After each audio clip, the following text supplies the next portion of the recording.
So over the years on YouTube, I have tons of tutorials that are almost like ACEO size. They're just a little bit longer. They're in the Mini Monday Badness playlist. You can get all these wonderful tutorials that you see here. Doo-doo-doo. Another bird and some bumblebee. But for today, we're going to do the actual size of the ACEO painting in a lighthouse. Yes, I'm going to go over the step by step. So if you're a newbie, beginner, this is perfect for you to start out. I'll give you the link in the description box below. If you're a Patreon member, you get the traceable and the photographs and also the extra one. So without further ado, let's do an ACEO painting or artist trading card painting and have fun with it. Let's get started. So here I have taped down a piece of Arch 100% cotton cold pressed paper in the size of the ACEO, which is 2.5 by 3.5. I found my subject. I have a link in the description box of this lighthouse. And I just drew out the simple shapes. Didn't put this little, whatever this thing is here. And obviously I'm not putting little tiny people in, very small. I'm actually using my travel palette. That's in my, I think that's linked in my Amazon shop, a small travel palette. This one's pretty old. I've had it for a while. And I'm just gonna grab some brushes. So for a very small area, I can just grab a smaller brush, which I normally use. This is a 10 round Aqua Elite series. The background, you can keep it all solid blue, or you can actually add, you know, some clouds to it, have some fun with it. I'm gonna move this away for now because I'm gonna show you, I'm gonna tilt my paper when I'm gonna make the clouds. I'm gonna paint a little bit of clouds. So I'm gonna grab some, this looks like ultramarine blue deep, or I can have cobalt blue. Here's cobalt blue. Cobalt blue is a great color for sky. And what I'm gonna do is just wet this area around my lighthouse. Got a nice little sheen to it. Don't worry if you get into the this part. Actually, you want to go over this part up here because it will see through, and then just come down here and around. It just makes it easier if you want to do clouds. So you don't have to do clouds. You can just paint the simple blue sky like you see in the photograph. But if you want to change it up, like I'm going to, I like to get it wet first, and I'll start to play with putting in a little cloud. And I'm just going to see, I'm going to moving my brush back and forth, leaving some white spots. Don't want to get on my lighthouse. And then I'll just let it get lighter. I'll just dilute the paint a little bit because it should get lighter as it goes down to the ground. We do want to keep it white. See, we get some little clouds there. And I'm just going to just go like this. It helps to tilt to make the clouds, but see, it's much darker up top, a little bit lighter on the bottom. Add a little bit more paint. You don't want to fuss with it too much. Just get your light color in there and call it a day. It's really that simple. While that part is drying, we can work on the ground and just some greens, just simple greens. I already have some greens in my palette here. Cabin yellow deep, and we can add some Prussian blue or peacock blue. I'll figure out which colors are in my palette. So here's some peacock blue, makes a bright green. And some cabin yellow deep. Just a simple color here. If I want a bit more yellow, I mix in with my cobalt and get a different color of green, right? And then you can see some rustic colors. You want to grab some burnt sienna, mixing that in here. So we have some different tones here. Just really quickly, just throw that in. Gonna add some burnt sienna on the bottom. You see a little brown happening in here. I want to keep it light and bright though, so I'm gonna go back and add some more of this peacock blue, get this brighter green. Or even add some Prussian blue. There's the Prussian blue. Just get a little darker. It's such a tiny little area. Mixing all my greens here. It's a little too bright fun, so I'm gonna just tone it down by adding a little bit more burnt sienna. And just change that color a little bit. And I'm moving it into here.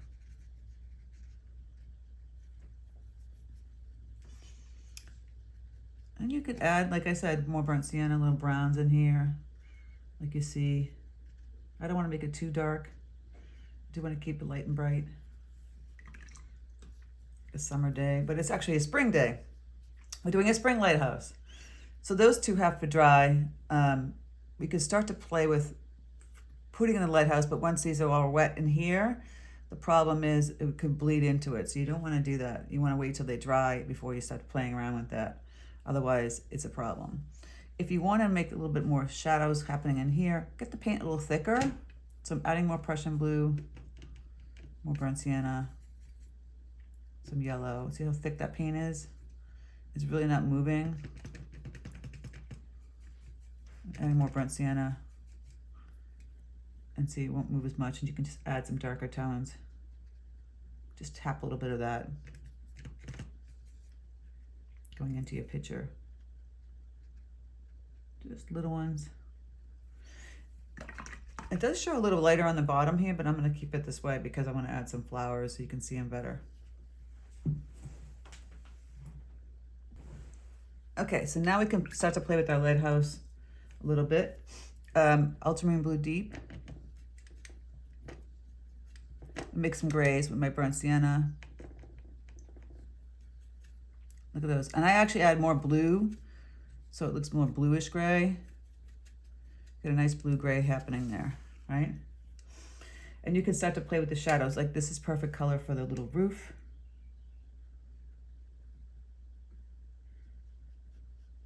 Going over in here, just taking your time. Filling this in. If you need to use an even tinier brush, go ahead. I have to even squint because it's so tiny for my eyes.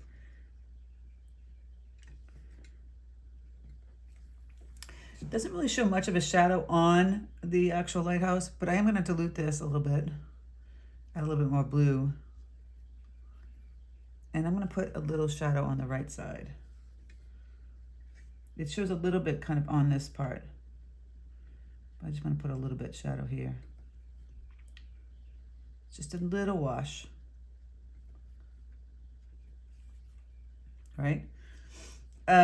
We have to wait till the roof dries. There is a shadow kind of happening on the left side here, just a little bit more on the roof here, and then the rest is kind of pretty dark. If you want to enhance this a little bit more. So now take those two colors, and if you make it really thick, ultramarine blue deep and burnt sienna, get a nice thick gray. Look at that, which is perfect for your rest of your lighthouse. Here though, it's a very pale gray in this little part where the light is shining, where the light shines. I'm gonna put a little gray here. A little bit lighter than what we're gonna do up here, which is much darker, almost black. And then we take the thicker one, we start to play with this a little bit. I'm gonna dilute some paint right here. So we go down here, we add this color that's kind of a medium to pale gray. I'm going to add some darker grays. That's how you're going to see the details on this lighthouse.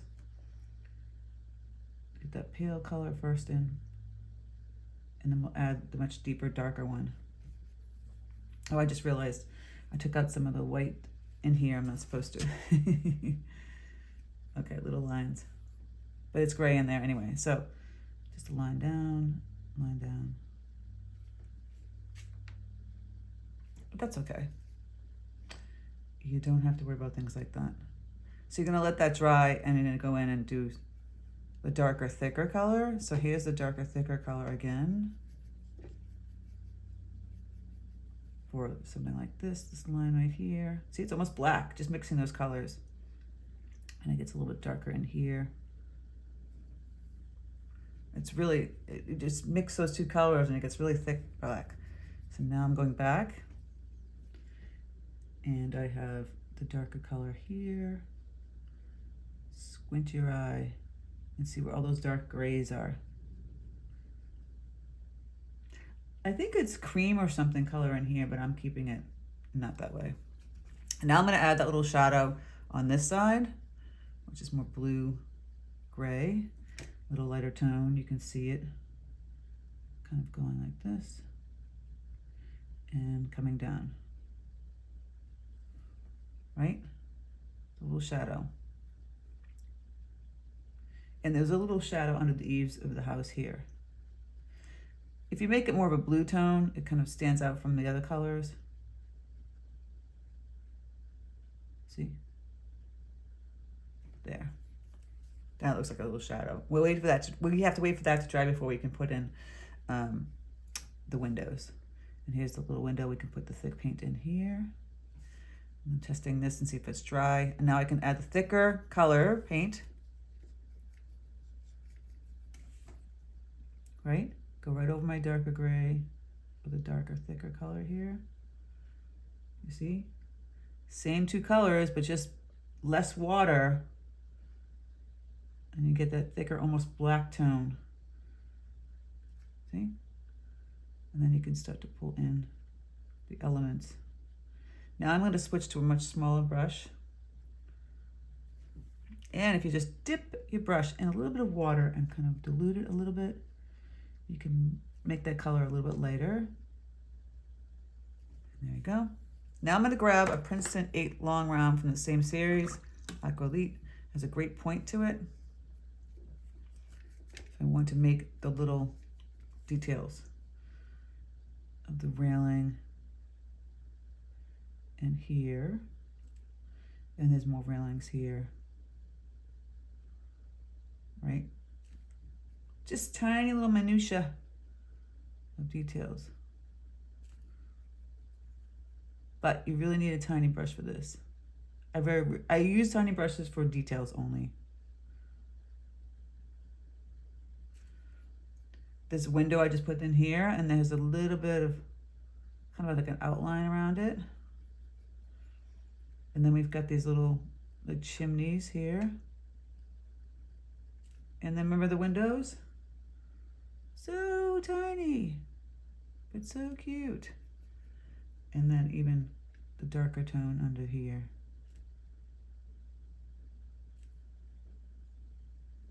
Go around my little chimneys. Get just a little bit darker if you need to for the window. And some detail here. Look how cute that is. Okay, last but not least, I'll take my brush and I'll just grab a little bit of white gouache. I'm grabbing the 10 round, going back to the other brush. And you can see in the photograph, you can just tap in little white flowers here. And you can make them a little bit bigger because they come towards you. But just a little bit goes a long way. And it doesn't have to be white. You can add a little bit of yellow. I can grab my cadmium yellow deep and add a little bit of cadmium yellow. If you want to change this up, you can change it up into a little pink. I think little yellow flowers are kind of fun.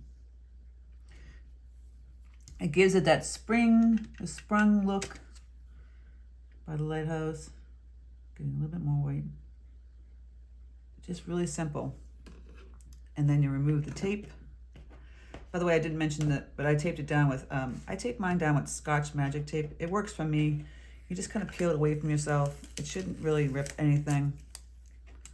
As you can see, I'm peeling it away fine. And look, we have our little mini painting, little ACEO or trading card, Lighthouse. So there she is, all finished. Yeah, these are fun to paint, little small ACEO cards, and then trading cards. And then this is the extra one for the Patreon members. It's California Coastline. I'll stick this little baby up in my shop. Click the link in the description box to get that if you would like to get the little lighthouse for yourself. Super fun. Painting small is fun. I've done it many times, and it's just less intimidating, much more fun, you know, without having to worry about a big painting, a little more details in a big painting. And, you know, it's a great way to like collect original art as well if you're a collector. I hope you enjoyed it. Let me know. Take care, and I'll speak to you soon.